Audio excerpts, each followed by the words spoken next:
All right, we still have a few people joining in, but I think in the interest of time, we'll get started. I know we're expecting a few more people this morning, but hopefully they'll be able to join us as we get started. So good morning, everyone. Welcome to our discussion on small modular reactors with SaskPower and the Canadian Nuclear Association. I'm Nicole Shepard. I'm the Manager of Policy and Partnerships with the Regina and District Chamber of Commerce. Before we do get started, I just want to let everyone know that today's session will be recorded. You would have seen the lovely pop-up on your screen already. So just letting everyone know that.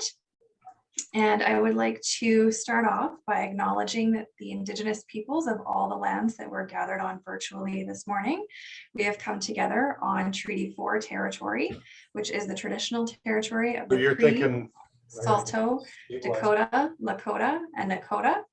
We also acknowledge the traditional homeland of the Métis and honor their contributions. We respect and honor the treaties that were made on all territories and are committed to move forward in partnership with Indigenous nations in the spirit of reconciliation and collaboration. I would also like to welcome a few guests with us this morning. A Member of Parliament, Warren Steinley. Morning, Warren. Members of the Legislative Assembly, Derek Myers and Mohammed Fayaz. Thank you for joining us. I hope I didn't miss anyone. I was trying to catch you as you joined in, but thank you for joining us. And thanks to everyone else who has taken the time to join us this morning as well. So we have a packed agenda. So I am going to jump right into introducing our first speaker, George Christides, Vice President of Global Relations and International Affairs with the Canadian Nuclear Association. George is seconded to the Canadian Nuclear Association from Ontario Power Generation. He brings over 15 years of experience in dealing with governments at the federal, provincial, and international level.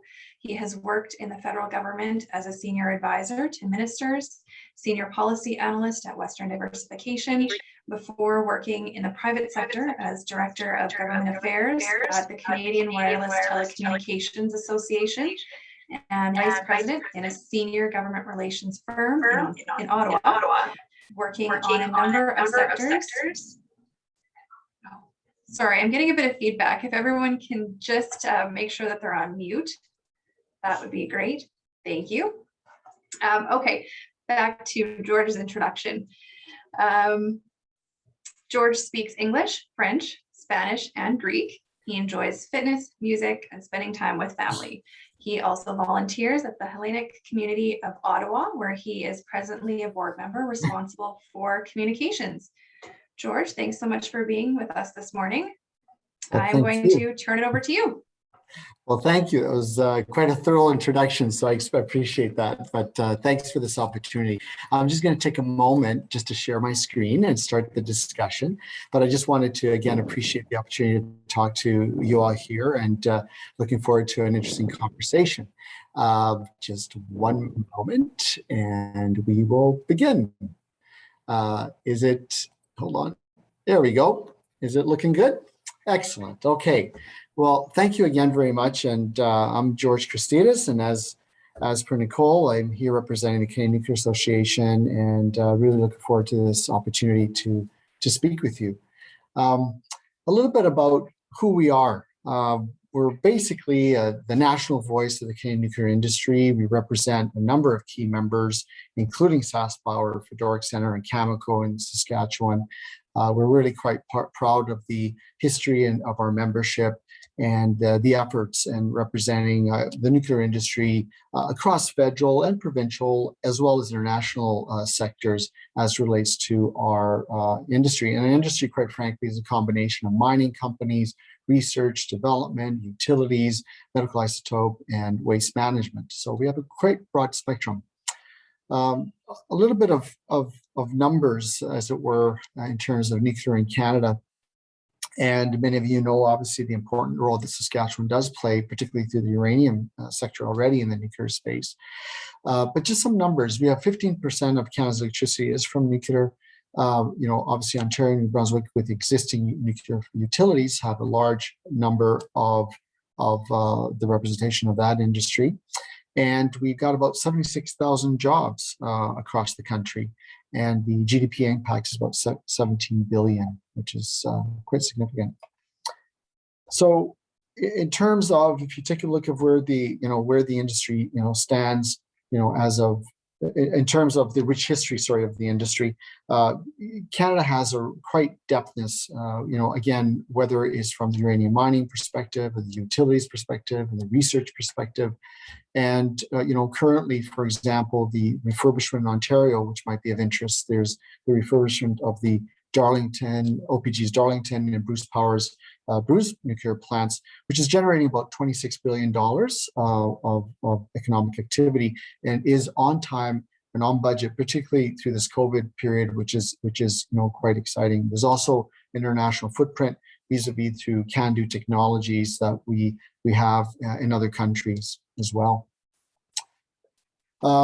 A little bit about what are SMRs, or what are small modular reactors. And Canada really is in a position right now to be a first mover and a world leader in this space.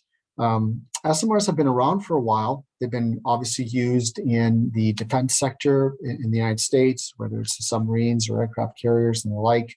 The concept itself is not new, but basically it's the commercialization and bringing it into the civilian domain. And it's quite exciting time, like a lot of technology innovation, where small modular reactors are really representing a real transformation to the energy sector overall, clean energy sector, and the nuclear sector.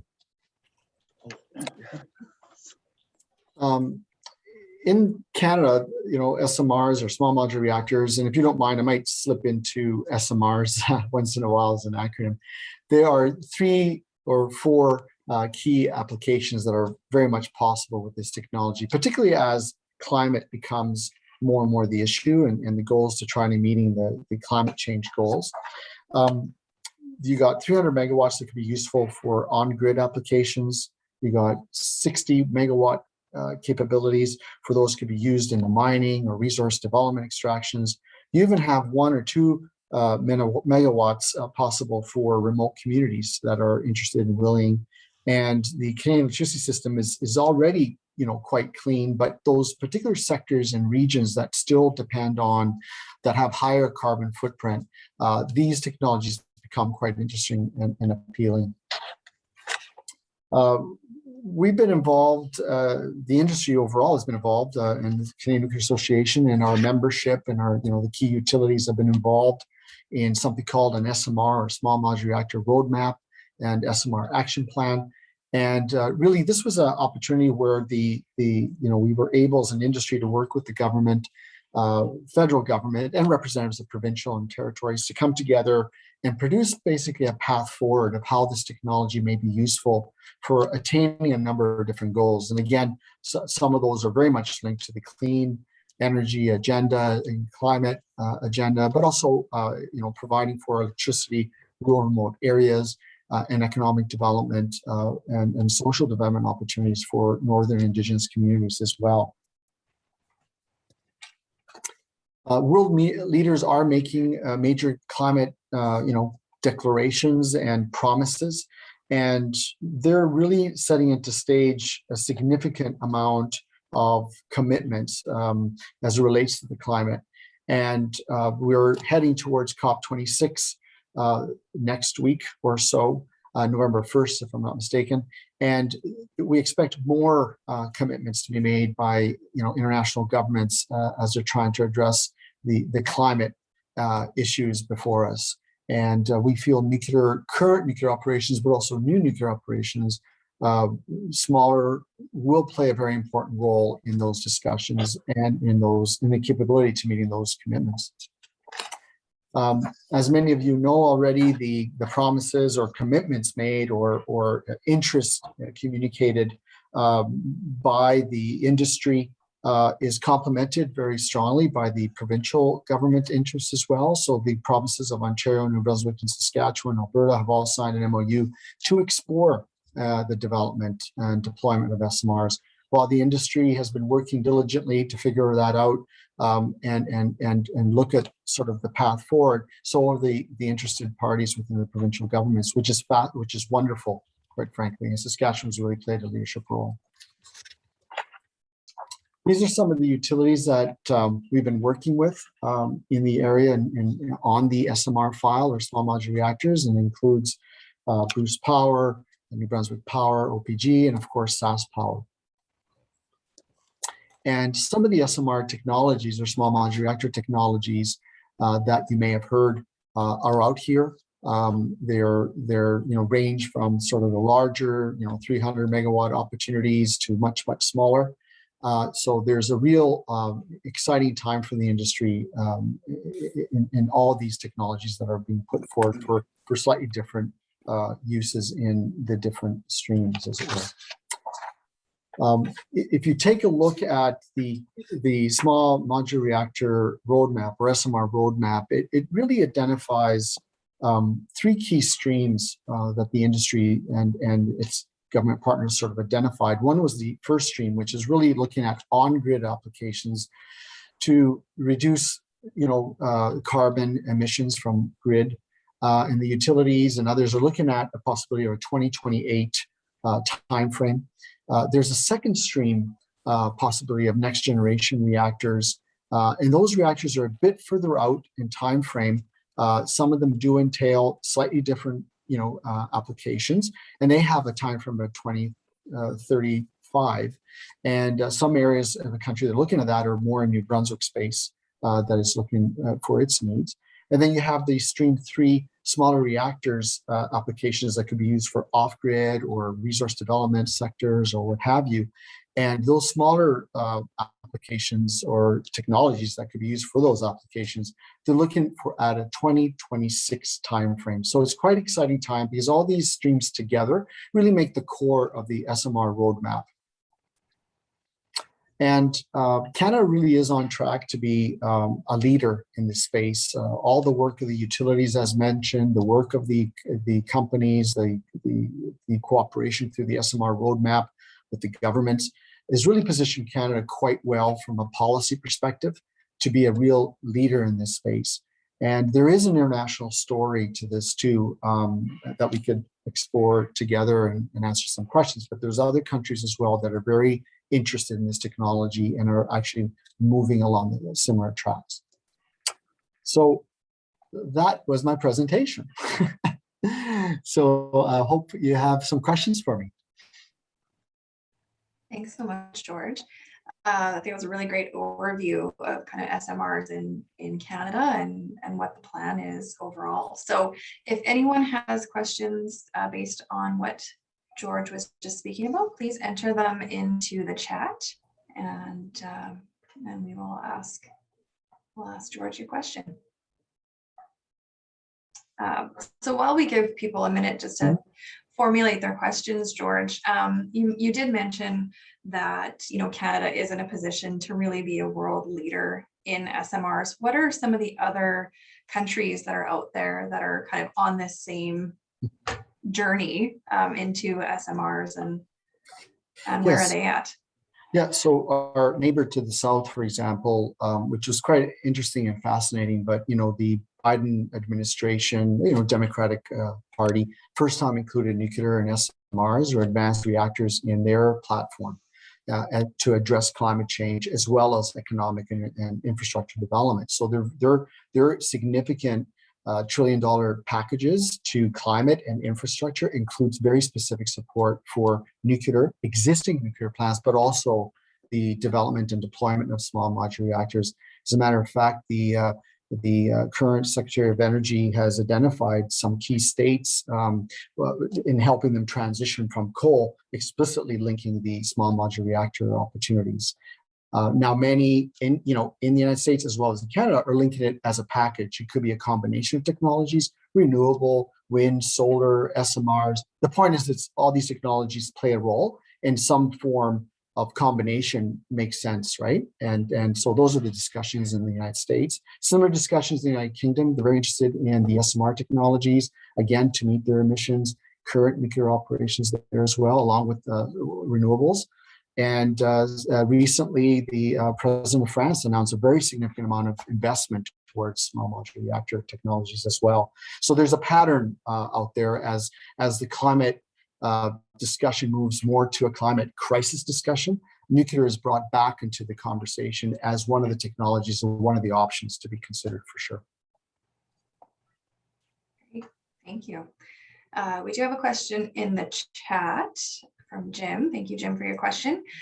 Does Saskatchewan do any processing of the raw uranium? And if not, is there anything planned for the future to do so? Well, Cameco, I wish they were here to answer those very specific questions, but no, Cameco is very much just focused on uranium mining. And that would be very much a decision, for them and for the province in terms of where they'd like to go. I do know the Saskatchewan government is very interested in added value to the uranium sector. And Premier Moe had made that statement a number of times where he's interested in exploring, I guess, more opportunities around the uranium mining sector and adding value. But right now it's pretty focused in Saskatchewan, the mining operations. Thank you. Another Nicole, question. we do have Dale. Sorry, we do have Dale from Cameco who's offered to answer that question. Oh, wonderful. Thanks, Dale. No worries. Well, listen, my friend George did a nice job of answering that question. So George is right on the money. I mean, we're focused on uranium mining in northern Saskatchewan. We are active players in the nuclear fuel supply chain. And depending on where the SMR value chain goes in the future, there may be opportunities for those things to happen in Saskatchewan, but we're not in a position yet to understand really what that market looks like and what it might mean for Saskatchewan or the Canadian opportunity that exists. Awesome. Great. I think you said it better than me. All right. Have sites been identified for the first few SMRs in Saskatchewan? And what is the plan to deal with the waste in Saskatchewan? So two-part question there. Yeah, I can take that one. Ian will talk about that in his presentation about SaskPower's project. Just to give a little teaser to the answer, no, sites haven't been identified. But we are doing, early technical work to start to understand, what needs to happen to host an SMR. What are the needs of the technology? What are the needs of the environment? What are the needs of what do people want us to be thinking about? And that's really one of the reasons we're here today. There will be lots of opportunities for conversations with people across Saskatchewan. This is by no means the only. It's probably closer to the first. But where we put an SMR is very much part of our engagement program. And we'll also talk to the waste, used fuel and waste, how that's managed and stored in Ian's presentation as well. But on the waste, if I may provide a little context, because it is a very, it's a very important question and folks, but just to provide a context of it, all energy produces waste. So, the nuclear industry will produce waste. The question is, how's that waste handled, right? So you look at the history of nuclear, it's very highly regulated and very, very, very well planned out. And, if you take a look at all the electricity generation over the last how many years, 50 years or so in other jurisdictions like in Ontario, you had about 8 NHL hockey rinks up to the boards of waste that is fully regulated, not only from the Canadian Nuclear Safety Commission, but also the International Atomic Energy Agency and others. So it's a very, very robust system in place. If you compare it with other waste sources, you could argue, well, greenhouse gases kind of go up, in the air and unaccounted for to some extent. While also you have, you have to recognize that other, renewables will have their waste issues as well. So just to put a context, all energy sources have waste, but we're pretty proud of the sort of the rigor in terms of how nuclear waste is managed and will continue to be managed into the future. Just to add that. Thanks, George. We did have one other question about what kind, if any, upgrades or grid improvements need to happen in order to utilize SMRs. I'm not sure. I think it's a little more of a Saskatchewan. I wouldn't mind SaskPower speaking to those more particulars. Yeah, but, for sure. We have be a both. We have Ian, who's going to be sharing his presentation, and we also have Darcy, our project manager. So either one, I invite to talk about that briefly, and then maybe since more of these questions are being geared towards Saskatchewan, we can pop up our presentation and get rolling on that too. Yeah, I'll just Okay, thanks. I'll talk about that a little bit in the presentation we're going to make to folks here today. But it's a good question. The connection of a major generation project like a nuclear power from SMRs, the transmission infrastructure that would be required to support that addition of generation is a really important consideration when we're thinking about where to put the generation. So improvements to the grid, maybe not directly related to the deployment of SMRs, assuming that you select a site where there's adequate transmission capacity to bring that power onto the grid. In most places where you might see a large amount of generation coming to the grid, there's probably going to be a requirement to make some investments in the transmission infrastructure that we have available to us. The other place where transmission investments come into play is strengthening our interties to other power jurisdictions, to the east, the west, and the south. That's a pretty important part of nuclear power generation, and I'll talk about that in my presentation. So those are really important considerations for siting, and also important considerations when we think about our entire supply strategy, keeping in mind that nuclear power from SMRs, if we make the decision in Saskatchewan to advance with nuclear power generation, is only going to be a fraction of the energy that we require. So transmission interconnection to other jurisdictions is an important consideration when we're thinking about what does the generation mix of the future look like. Great. Thanks so much, Ian. All right. And thank you, George, for your presentation and for answering those few questions. We do have a few more coming in the chat, but I think it might be worth SaskPower providing your presentation, maybe answering some of those questions, and then we'll have some time for questions again at the end or throughout the presentation if you'd like. But before I turn it over to Ian and Leanne, I need to give them a proper introduction. So thank you for being here. Ian Harry is a senior business advisor in generation asset planning with SaskPower. In that capacity, Ian has led SaskPower's evaluation of many emerging clean energy generation technologies, including the feasibility of nuclear power from small modular reactors. Ian led the Government of Saskatchewan's evaluation of nuclear power since 2008 and has led the SaskPower team responsible for advancing SMR development and deployment in Saskatchewan since 2013. Prior to joining SaskPower, Ian served as a senior advisor to the Premier of Saskatchewan and Vice President of Crown Sector Initiatives with Crown Investments Corporation of Saskatchewan.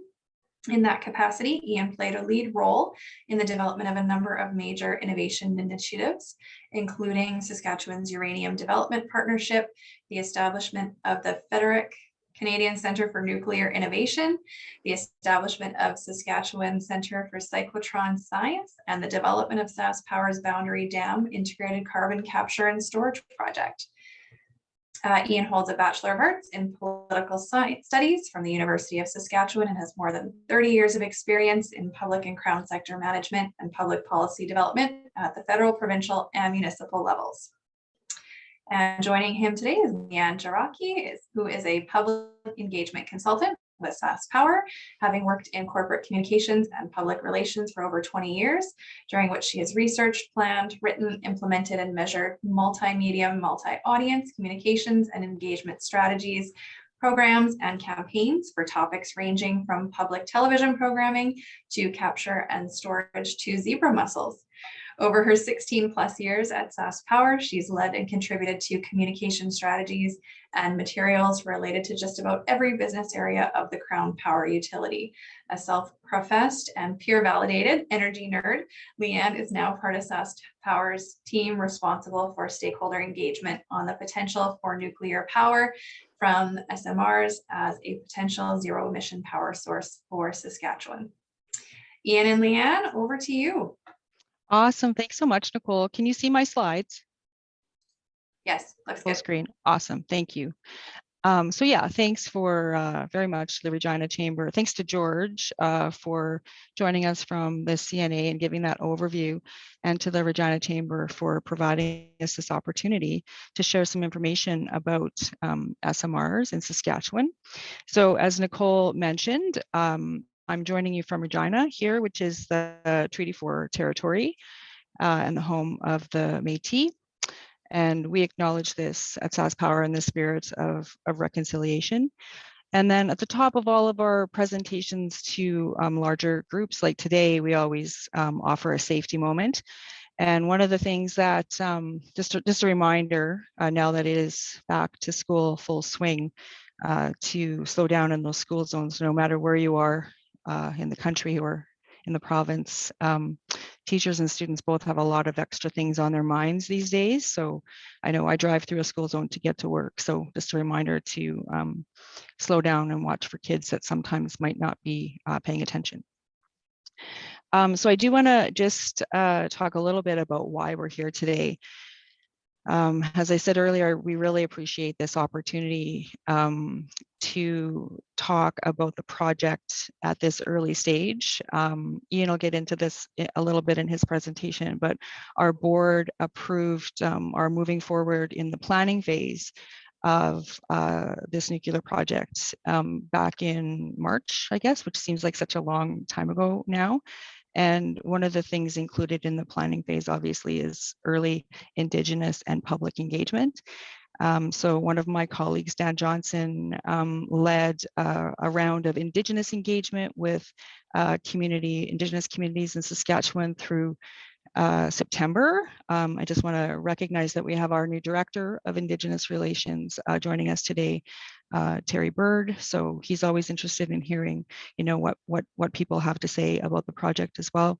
We want to provide information and context about why we're looking at nuclear power and how it's being evaluated. Really, we're here to introduce the project. There will be many opportunities for engagement. This is by no means the end. It's very, very much the beginning. And we want to build understanding not just of what we're doing, but what matters to you. What matters to customers and stakeholders and Indigenous rights holders across Saskatchewan as we evaluate this option and the many other options, obviously, that SaskPower has to consider as we plan our future power system. We're looking for early feedback on a couple of things, and I'll get into this a little bit later. Specifically, some guiding principles as we go forward. We want this to be very much, there's a huge technical component to this evaluation, but there's also a huge community and people component to the evaluation. So some input on, guiding principles as we go through and how we do that. Building this process together with our stakeholders and customers is really important to us. And then determining next steps. How do people want to continue to be involved and engaged with us? So we have a couple of questions for you at the end of the presentation as well. So just really quickly before I introduce Ian or turn it over to Ian, just some context for why we're looking at nuclear power. And essentially, I think we all know that our province's economy relies on that, reliable, clean electricity that's also competitively priced. So there's a lot of things to consider when we're planning that power system. New regulatory environment completely, and regulatory environments don't just come in from nowhere, right? It's people demanding change that drives a lot of the regulations federally, provincially, and there's a growing need to address climate change and get to zero emissions from energy across electricity and heat. And at SaskPower, to get there, to reduce emissions and to achieve that net zero goal, we're going to need all options. We don't have the luxury like in Ontario where they have a lot of hydro, right? Or a lot of existing nuclear power, which is really contributes to their low emissions on their grid. In Saskatchewan, we have a number of options though, and it's really important to point out that we're going to need all of them. When we talk about SMRs, we're not talking about SMRs in isolation. We're talking about SMRs, nuclear power, as one option that could support that transition and move us away from natural gas and conventional coal and provide that baseload source to support wind and solar as we evaluate the potential for storage. As we move forward with biomass and geothermal, we have some hydro in Saskatchewan. A lot of that has already been tapped or is really hard to access. It's up in the northern areas of our province, and the electricity is down in the south, where I'm in Regina. The need for electricity is largely down in the southern half of the province. So there's transmission challenges, transportation challenges. Bringing in some power from outside of Saskatchewan, the transmission line that's pictured there in the image there on the right hand of the screen is just an example of a large transmission line that we would need to build more of to bring in power from outside of the province. Looking at hydrogen, and then of course nuclear power from SMRs.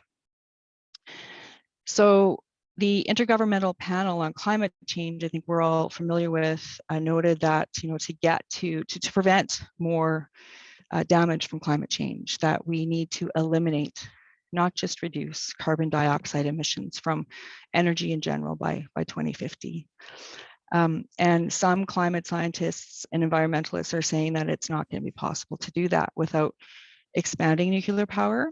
So we know that some people support nuclear power, some don't, and that's okay. We're here today to have, an open conversation about what it is we're doing to evaluate the potential for this option. We invite your questions and your concerns and your interests and your perspectives. Today, because we're meeting virtually, obviously, put them in the chat. Please, your feedback is important to us. And we'll do our best to address those questions, acknowledge concerns and what we're doing to mitigate those concerns. All we ask is that you share them respectfully, be mindful of, everybody has different perspectives. And last, before I turn it over to Ian, I just want to say there will be more opportunities. We have a couple of public engagement sessions being planned for November. Some community engagement specifically with SARM and SUMA at the end of October. So this is the early stage. You're going to see much more of us through the fall. Before I, Nicole, can you pop up the first poll? Before I turn it over to Ian, I talked a little bit about some of the regulatory requirements to get to net zero. And that's important, but we'd like to know how important it is to you personally that SaskPower achieves, net zero emissions from the grid. This is anonymous, so whether you support that or don't support that, we'd really like to understand that. So if everybody could take a minute and pick, very important, somewhat important, or not important at all, we'd appreciate that. So go ahead.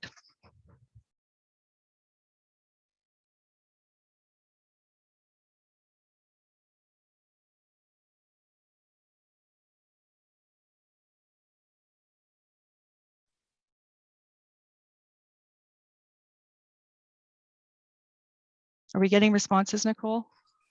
I can't see. We are, yes. Awesome. We'll give people they're Thanks. still coming in, so we'll give people another minute and then I'll post them here. I don't want to answer because I'd skew the results. So let's do it. Okay.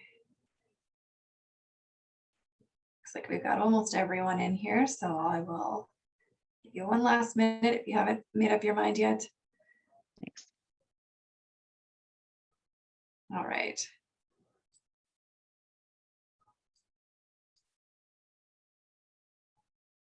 Interesting. Good. Thanks very much, everybody. I've been with SaskPower for a long time, and I remember, asking that question a few years ago, and I think the results might be reversed.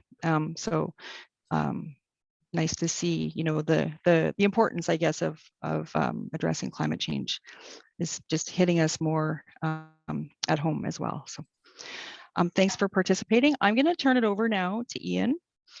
Ian's going to give us an overview of our project.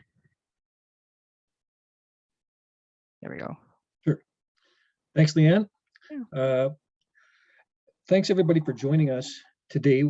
We really have been working hard to engage with as many people as we can in Saskatchewan, and we'll continue to do it. Engagement with regard to nuclear power development is something that goes on forever, and we're committed to establishing and maintaining a conversation with all of our customers and key stakeholders in Saskatchewan, our Indigenous rights holders and Indigenous community partners.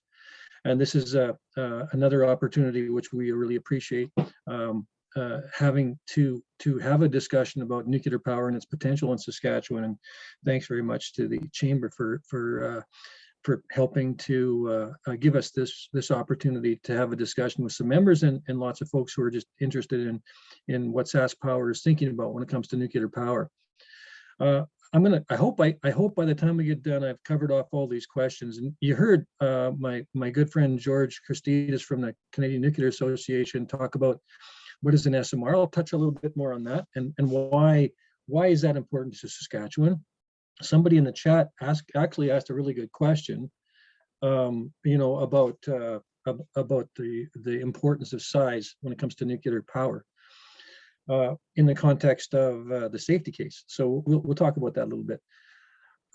But when we have conversations with people, either formally like this or informally just over coffee, there's some things that I know I've been hearing for the last year or two, which is kind of interesting.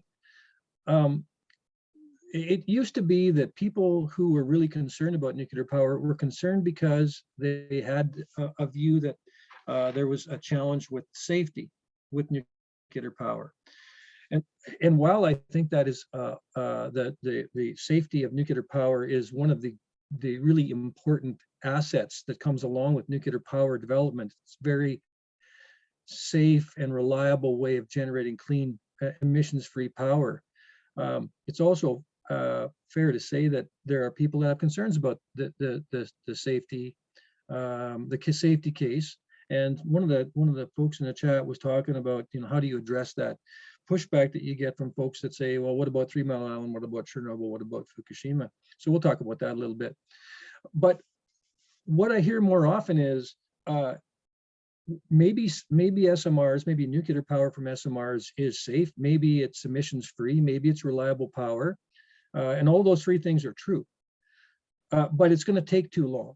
And we've got a real challenge with climate change that needs to be addressed immediately. So why waste time on nuclear power when you could add more wind and solar to the grid today? And so I hope that we'll be able to address that question about, hey, it's going to take too long to really make a difference. Another one that we hear a lot, and I think this is a point that needs to continue to be evaluated quite intensively, and that is, isn't nuclear power from small modular reactors, isn't that expensive? Isn't there cheaper ways for us to generate power? And often we get the reference again to wind and solar. So we'll talk about what we think about the cost of nuclear power from SMRs as we go through.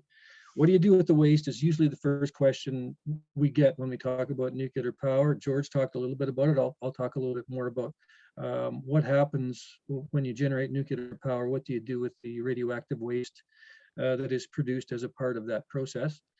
And then somebody's already asked it in the chat, where would you put an SMR in Saskatchewan if we decide to deploy it? So hopefully we'll cover all those questions as we go.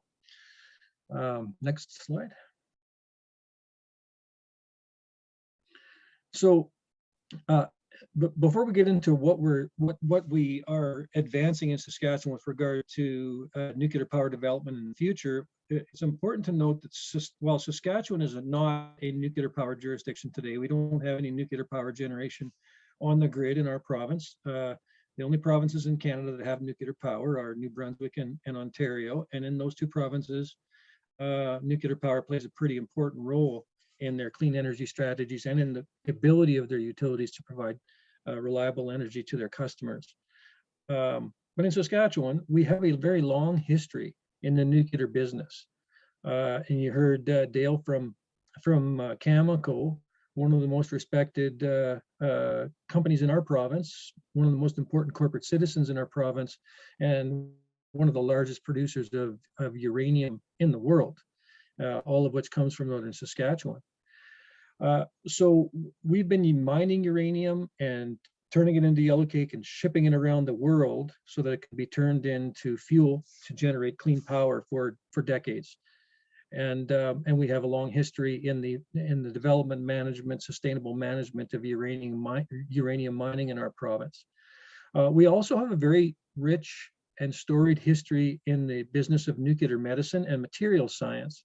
Canadian Light Source in Saskatoon, which I'm sure many of you, if you haven't driven by it, you might even have toured through it. It's a really important world-class research facility at the University of Saskatchewan, where we use nuclear processes to do all sorts of research in the development of materials, in the evaluation of all sorts of lots of scientists from many different disciplines use the Canadian Light Source as a key research tool. We have two linear accelerators. One of them actually shoots electrons into the light source, and the University of Saskatchewan has had a fusion reactor that has been operating there for many decades, which is used to teach and do research around that area of fusion generation. That's nuclear power from fusion instead of fission, which is another topic of significant interest in the clean energy community. The University of Saskatchewan hosted at the Saskatchewan Research Council a slowpoke nuclear reactor for more than 30 years, almost 40 years. That was another piece of research infrastructure that also supported the mining industry, was operated safely and only recently decommissioned at the University of Saskatchewan. The Sylvia Fedoruk Center for Nuclear Innovation has been in operation now for more than almost a decade, and plays a really key role in supporting this public dialogue around nuclear science, nuclear medicine, materials science, and nuclear power generation from the perspective of getting experts to facilitate research and engage with industry and the public around questions related to the nuclear industry, and certainly I think we'll be hearing more from the Sylvia Fedoruk Center as we advance our work in the area of nuclear power generation. The Saskatchewan Center for Cyclotron Science it hosts Saskatchewan's cyclotron. One of the things they do at the cyclotron is they make medical isotopes that are used in really important diagnostic procedures. When you go to the Royal University Hospital, if you have to get some diagnostic work done, it's likely that the isotopes that they're using in that process came from the Cyclotron Center, which is just not located on the university campus, not too far from Royal University Hospital.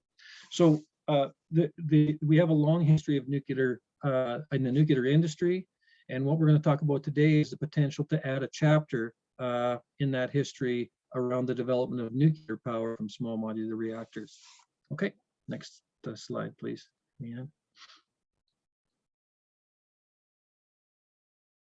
It's being a little finicky. We'll get there. There we go.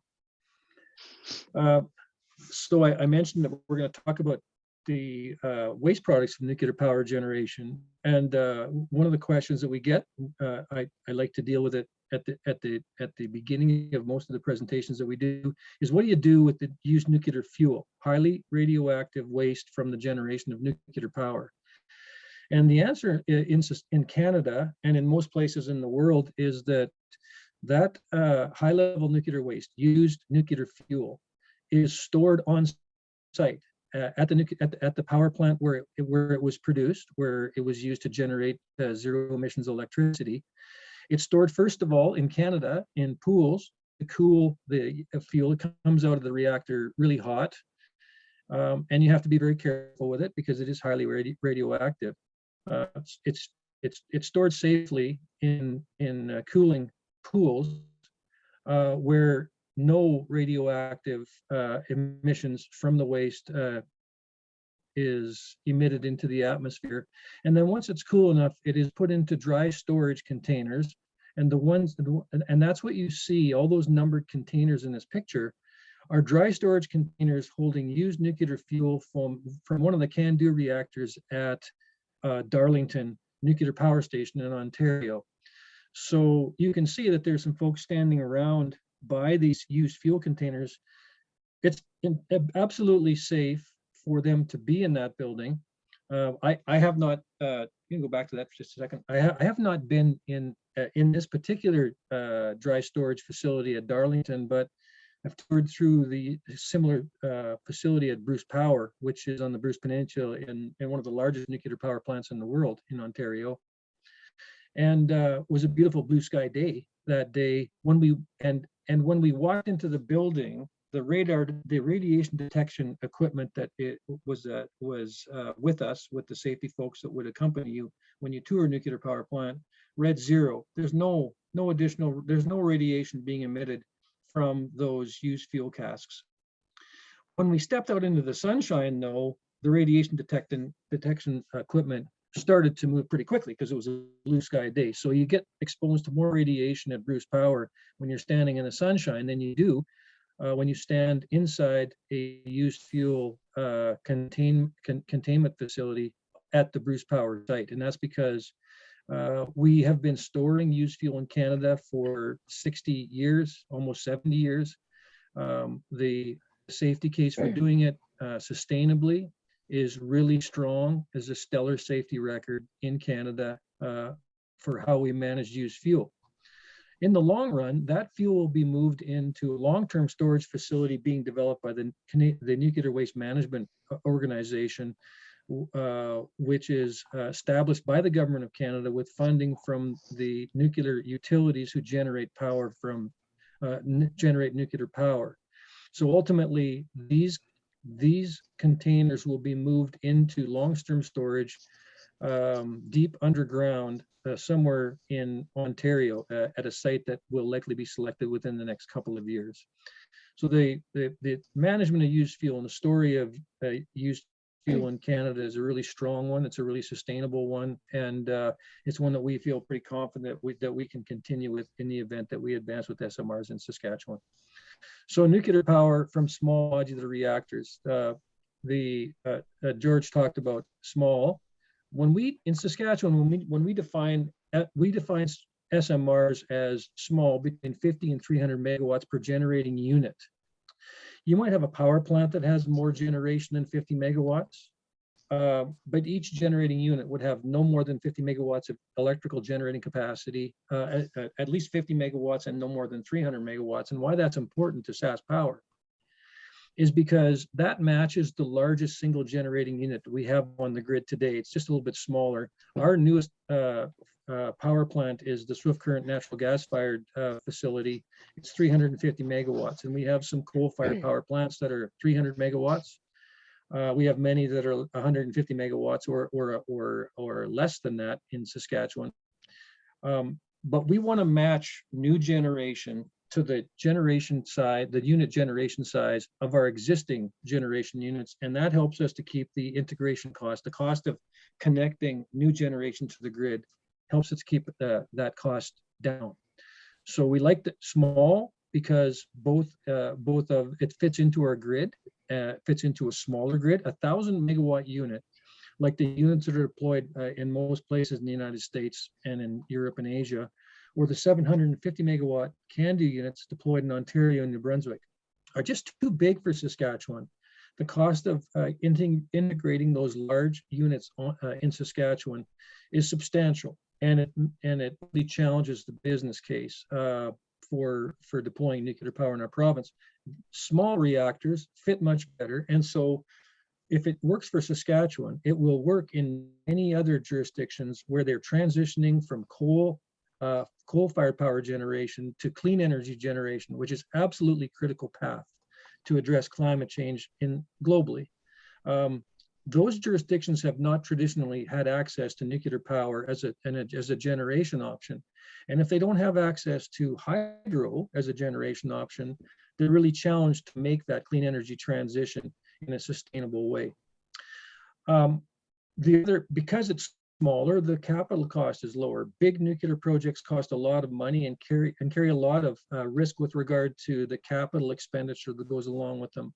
The lower cost, the lower capital cost of SMRs makes them a manageable investment for SaskPower. Still a substantial investment, but manageable within the financial framework that we have in our company, in our province.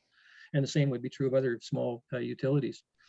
Modular construction, the M in SMRs, it stands for modular. And modular construction assumes that these plants will be built in modules in factories and then shipped to a project site for assembly.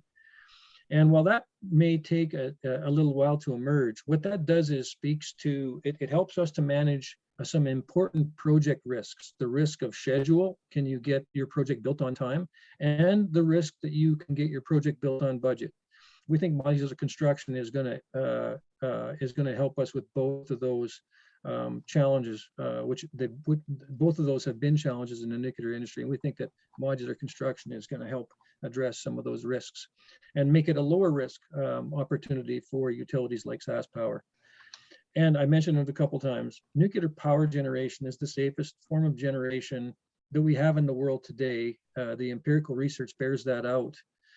And so we really like the safety case that comes along with nuclear power from the current conventional fleet of reactors in the world, and the safety case for the reactor designs that are being advanced for small modular reactors is even stronger. So that's really important to us, and it's a big consideration as we evaluate SMR opportunities in our province. There's a lot, George talked about this, George Christidis from the CNA talked about, there's a lot going on in the nuclear space in Canada, and really a lot going on with regard to SMR development. And so in Ontario and Saskatchewan, we are focused on what we're calling Stream 1 reactor designs, small modular reactor designs, that are going to be available for commercial deployment by the end of this decade. And the three designs that SaskPower has partnered with Ontario Power Generation to evaluate for potential deployment, first in Ontario and then in Saskatchewan, are the GE Hitachi boiling water SMR, the BWRX 300, so 300 megawatt boiling water reactor that is being advanced by GE. X Energy is developing an advanced high temperature helium cooled reactor called the XE100. That's about 85 megawatts electrical of generation per unit. And the design that we're evaluating includes 4 of those units in a single plant, so 320 megawatts generated per deployment. And Terrestrial Energy, which is a Canadian company headquartered in Ontario, is advancing an innovative molten salt reactor design where they use molten salt, liquid salt, as both the coolant for the reactor and also to carry the nuclear fuel for the reactor. Those are the 3 that we're focused on, and I'll talk a little bit about the technology selection process in a few minutes.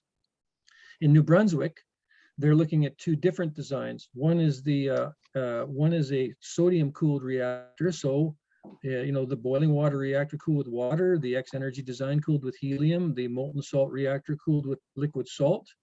The ARC reactor is cooled with sodium, and it's a 100 megawatt reactor, an advanced reactor that's being moved forward by a company in New Brunswick, supported by New Brunswick Power. And Moltex is another molten salt reactor. This one is unique in as much as it's being designed to consume the used fuel from the CANDU fleet in New Brunswick. And then the stream, and those reactors are a few years further away from being commercially deployed in Canada into the early to mid 2030s for the first units is what our evaluation of those is. And so what we call those Stream 2 designs. And in Stream 3 designs are the very small reactors, very small modular reactors, less than 50 megawatts per generating unit. Global First Power, which is a partnership between a nuclear technology developer and Ontario Power Generation, is advancing what will be the first SMR to be built in Canada, which is a 5 megawatt, very small reactor, and that is advancing on a site that's being prepared at Chalk River, Ontario, which is the home of Canada's premier nuclear research center, Canadian Nuclear Labs. And then Westinghouse is advancing another 5 megawatt, very small reactor called the Avinci. And that one also will likely be advanced at Chalk River as a demonstration project. So a lot going on in the nuclear space, and we're focused on those Stream 1 designs in partnership with Ontario Power Generation. To give you a sense of the difference between a large conventional reactor, a large conventional nuclear power site, and the kind of power and the kind of thing we're thinking about with SMRs, is this is a picture of Darlington Nuclear Power Station, which is about 70 kilometers east of Toronto on Lake Ontario. And so the building's in the foreground. It's about 1,200 acres of space that it takes for those. There's 4 CANDU reactors there. Each one of them generates a little more than 700 megawatts of electricity. So 3,500 megawatts of power generation at Darlington from those 4 reactors, which is enough to power our entire province on most days. Big conventional nuclear power. Ontario is a very big province with a very high demand for power, and so big nuclear power plants work for Ontario. The building that you see in the background, it doesn't actually exist. It's there to identify the space that a small modular reactor of about 300 megawatts would take compared to this 3,500 megawatt facility. And actually the reactor site itself would take about half of that building that you see at the top of the picture. And right where that arrow is where OPG is going to build its first SMR.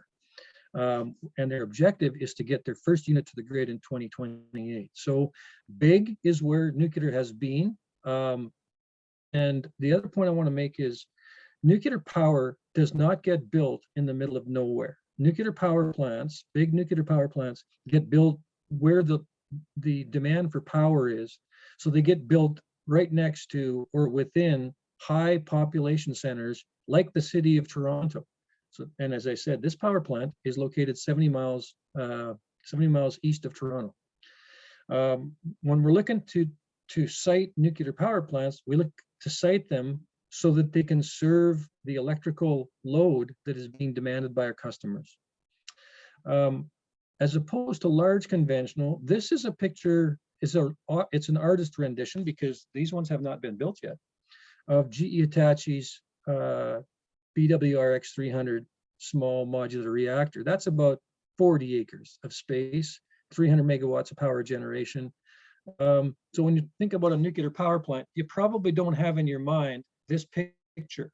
This is what we're talking about. We're talking about small modular construction, compact, doesn't take up much space, generates a lot of clean energy and almost no waste, and certainly no CO2 emissions.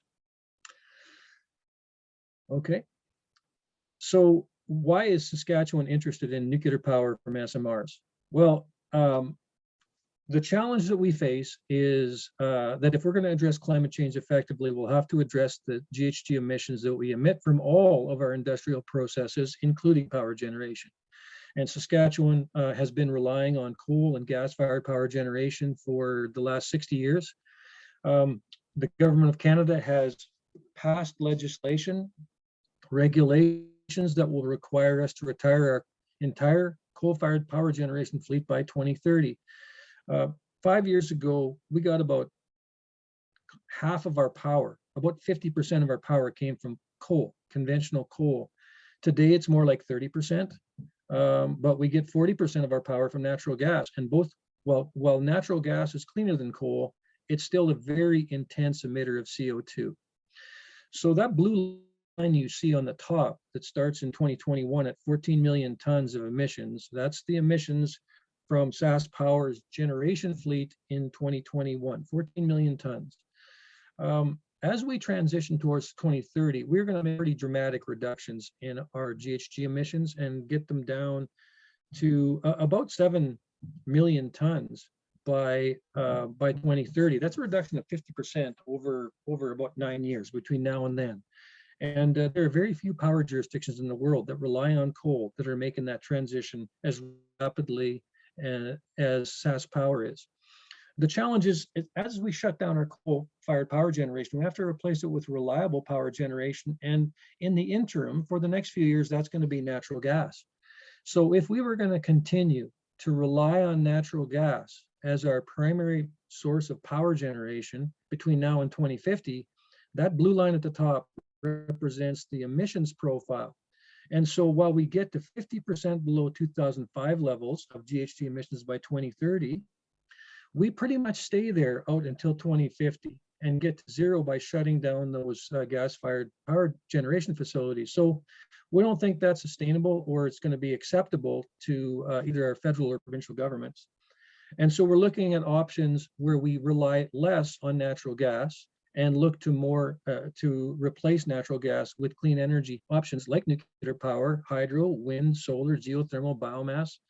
And when we look at generation options that lessen our reliance on natural gas and lean more towards baseload generation from hydro or nuclear, you see what happens to our emissions. They continue to go down from 2030 until we reach zero emissions by 2050. And the difference between those two lines is that we could avoid emissions of at least 70 million, maybe 74 million megatons. That's 74 million tons of CO2. By 2030, that CO2 will be taxed at least at $170 a ton. So you do the math, 70 more million tons times $170 a ton. If we can avoid those CO2 emissions, it's good for the environment, and it's also good for our customers because we don't have to pass those costs on.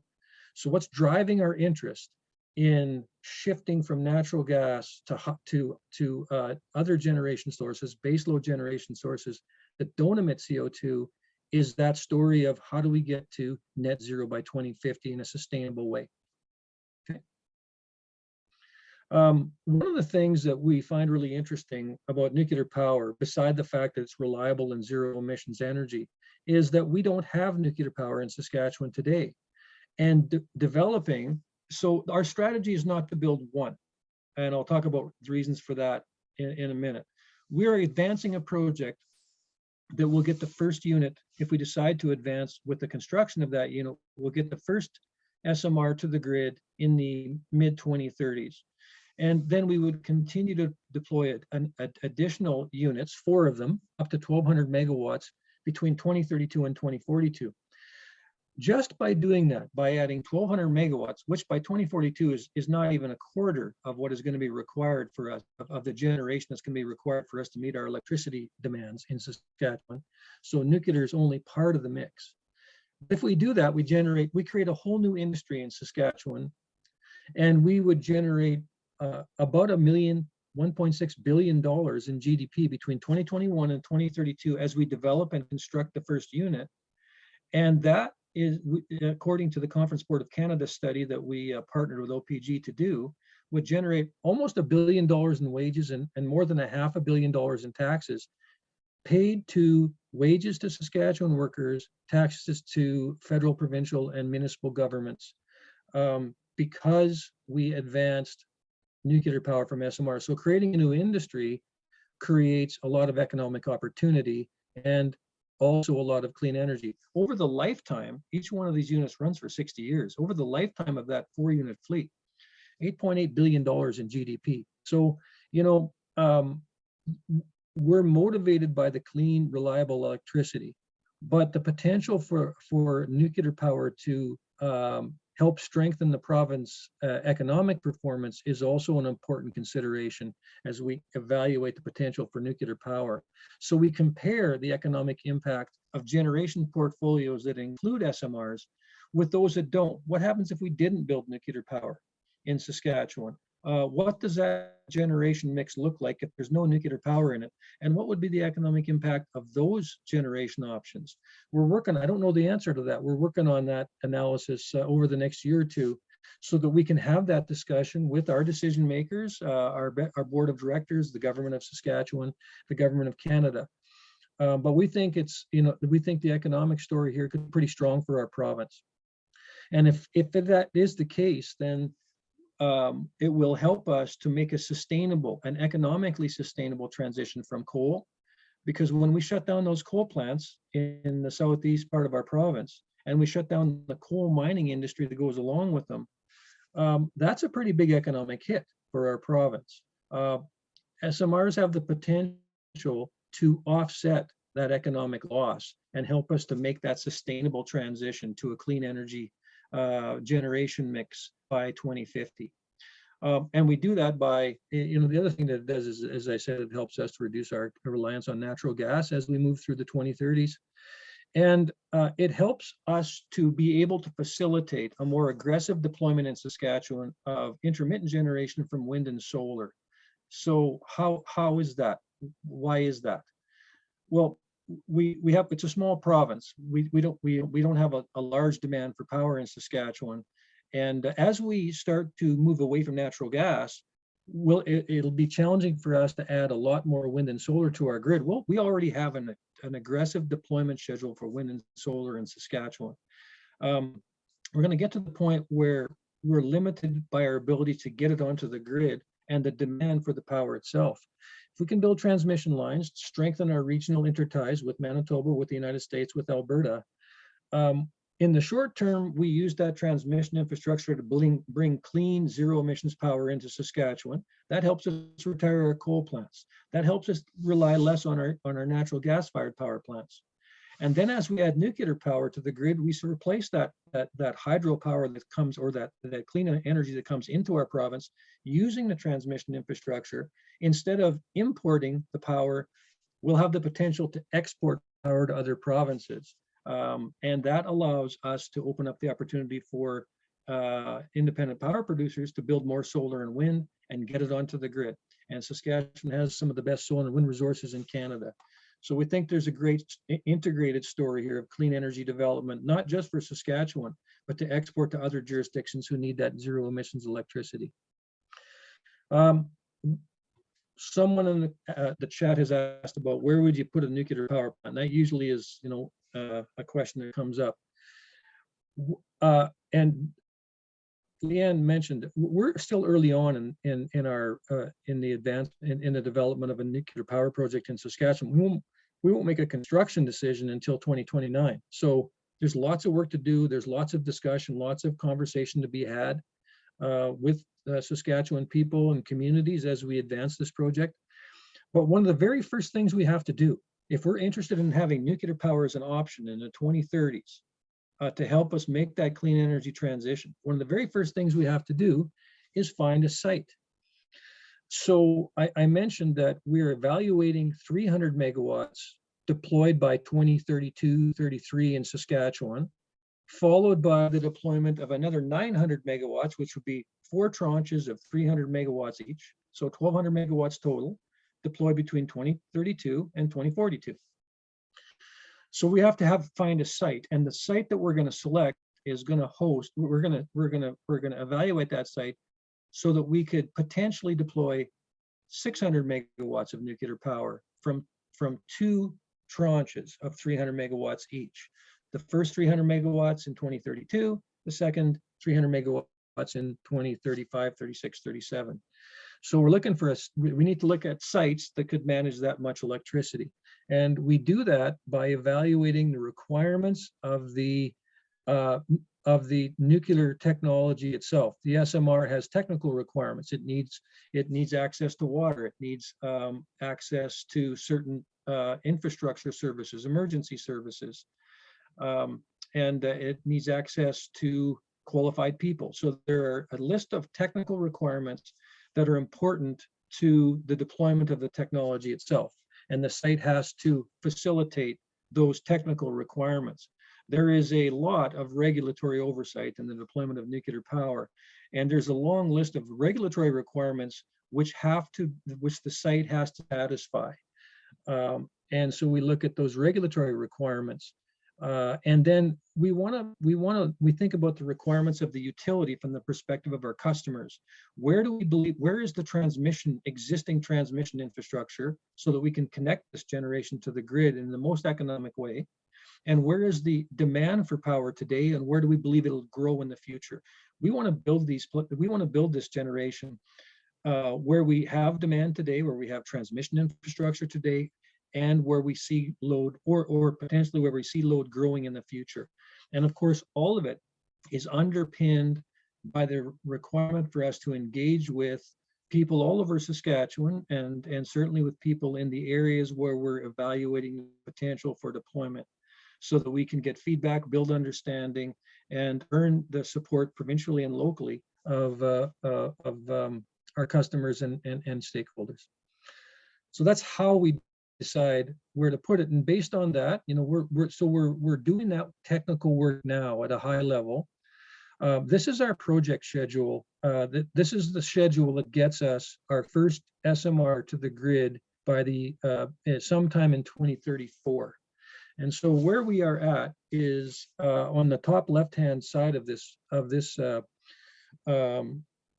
chart, is that we've advanced with the planning phase. In March of 2021, our board authorized the development of the planning phase of a nuclear power project. And that planning phase will end with the decision either to construct or not to construct our first unit. So we need to select the site, and we're doing the work that will get us ultimately to a site selection by the middle of 2023. We expect to have enough technical work done so that we can start to narrow down what might be the best sites in the province by sometime next spring. And at that point, we'll start to share with our customers and our stakeholders and our Indigenous partners. From a technical perspective, where would you put a nuclear power plant? And we'll be engaging over the next little while between now and then. We'll be engaging with stakeholders and Indigenous right holders about what's important to them. What's important to you when you think about siting a nuclear power plant? What are the things that you want SaskPower to be thinking about and make a priority?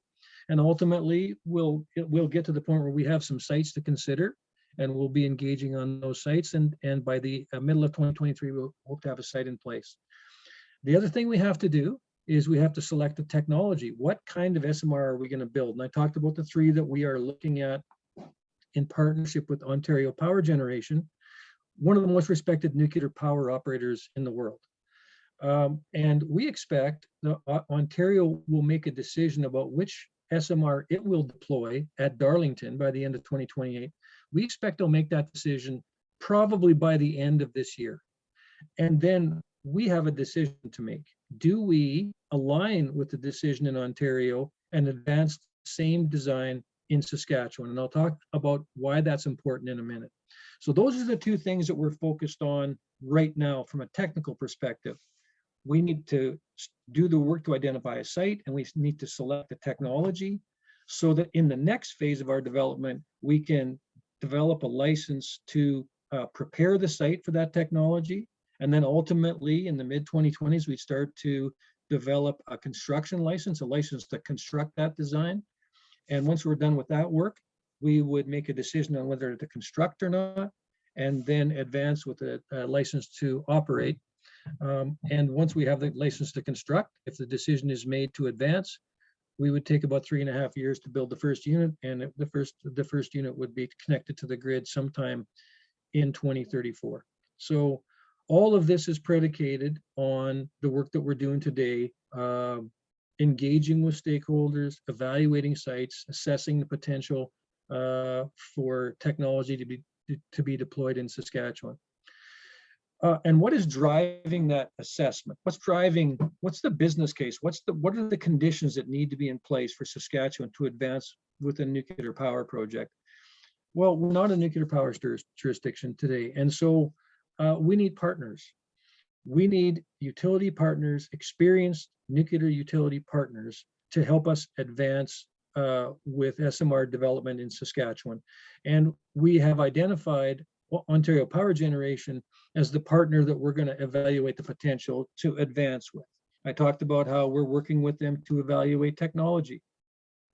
We are working to evaluate the business case where OPG would select, license, construct, and commission an SMR by 2028. And based on that completed project, successfully completed in Ontario in 2028, maybe 2029, we would make a decision on whether we would advance with construction of our first unit.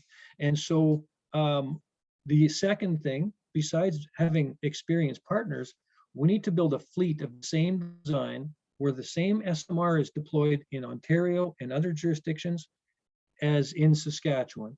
Fleet-based deployment of the same design in multiple Canadian jurisdictions means that we have partners to help share the risk, to help share the cost. A fleet-based deployment will drive down project risk, and we hope will drive down the price of power as we deploy SMRs in Saskatchewan. Because we are not a nuclear jurisdiction, we can't take first of a kind risk.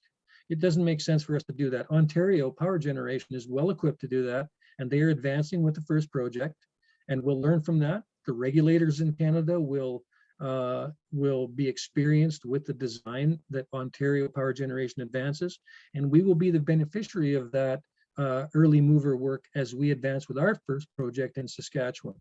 We also see a critical, we see a big opportunity for First Nations and Indigenous participation in the development of nuclear power in Saskatchewan. And we're willing to have a discussion with our Indigenous communities and partners about whatever role those communities want to play in power generation, whether it's being involved in the supply chain, getting people trained to work in the construction and operation of power plants, or whether it's owning part of nuclear power generation in Saskatchewan. Everything we're interested in talking about all of those options. And in our initial engagement with First Nations and Indigenous communities, we're finding a lot of interest from those Indigenous rights holders to have that discussion. We need the federal government to be sharing in the cost and or sharing in the risk of these early mover projects. And everything is driven by a competitive price for power. So that's the framework for us advancing a successful first project in Saskatchewan. Leanne, I think I'm going to wrap my presentation up with that, and maybe I'll turn it back over to you to talk about, what do people think about about nuclear power in Saskatchewan. Happy to answer any questions when the time is right. And thanks for the opportunity for sure. to hear what we're doing. Yeah. Thanks, Ian. I know people have to get to their next meetings. Please throw your questions in the chat. We're happy to answer them. I'll go fairly quickly through just a couple of things about what people think. Now, this is research. This is not engagement. We've also talked with people to some degree over the past, year or so about perceptions of nuclear power. But our latest research, we actually just got some data back, I think a couple of weeks ago, or recently this week, but last year when we did this research, 7 in 10 supported SMRs. And then more significantly really is the 4 in 10 hope to actually see it built in Saskatchewan. So when we share this, it often surprises people that there is so much support for nuclear power in Saskatchewan. We don't, there's obviously still, a long way to go in terms of building awareness and making sure that we're addressing any concerns or interests and addressing any safety issues people have or anything else along the nuclear supply chain. And that's really the point of our engagement. But we're starting from a base of understanding and support for nuclear power in Saskatchewan. So another thing just wanted to share really quickly is, as we're at this really early stage, it's important for us to understand, how you want to be engaged. When we talk about feedback at this point, where we can take some feedback is on a lot of things, including, what are those guiding principles? What things do we need to be considering as we engage with members of our community, business community, or anybody else across Saskatchewan? So we'll be looking to have more of those conversations at some of our public engagement sessions coming up in November. what do you know that can help with this evaluation in terms of, who should we be talking with? Who else should we be talking with that we may not have included that you think would be important? And then, how do you want to continue to be engaged in the conversation? This is largely, as we start, an information sharing, but there will be opportunities going down the road that are, based more on hopefully face-to-face conversations. Virtual is not always ideal, but we'll do what we can to keep people safe, but also need to respect the way people want to receive information and come talk with people in communities if that's an option. I just want to leave it there. I did have a couple of things I wanted to just invite people to. Yes, Louis, we're happy to share out the presentation. We're also recording this. So, sorry, Louis asked a question in the chat. We can share the presentation. We have a recording, and we'll also share a summary of the questions and the presentation as well. But if you want to know more about this project, or if you want to stay in touch and find out about more opportunities to engage with us, there's a couple of ways you can do that. There's a link. I'll throw those in the chat so that you can get the links. We'll also have that in our summary report. And then before we lose all of you, I'd love it if, Nicole, can you pop up that last poll? It's important to understand, if our information is hitting the mark, if you've learned what we're hoping you learned from this, and you've had an opportunity to share anything with us. So if you could take just a couple seconds to answer this question. After today, I better understand why and how SaskPower is advancing the planning phase of an SMR project in Saskatchewan, whether you agree or don't agree with that. Please be honest, because your feedback helps us design more informative information if that's what you think we need to do. And we also, when we share our summary report, we'll put a link into a feedback form in there too, because it's important overall, like that we get your feedback and build that into future phases of our engagement and of our project. So Ted has a question. Sorry, Jessica, I didn't answer the poll, but did you pop it up? Thanks. Thank you. Appreciate that. So glad to see nobody disagreed. And if you have ideas we're open to taking feedback on how to improve the presentation as well. So that email that I'll put in the chat is, consider that your kind of personal link into SaskPower that'll come into our public consultation box, and somebody manages that every day. Ted had a question about, has there been a noticeable difference in public acceptance of SMRs versus conventional or old nuclear? What I can tell you there, Ted, is that we've seen the level of support for nuclear power kind of go up gradually over time. Saskatchewan, most likely because of our abundant supplies of uranium and the good reputations that our uranium industry has in the province, has always had a little bit like a stronger support for nuclear power than other non-nuclear jurisdictions. I don't know if I can tell you honestly if people accept nuclear because of the SMR technology. What I'm seeing in talking with some of our friends at the Johnson Shoyama Graduate School for Public Policy is that it could be more directly related to that burning platform of addressing climate change, of nuclear power being an option, and maybe a combination of the smaller advanced reactor designs as well. So I think that's the most accurately I can answer that question.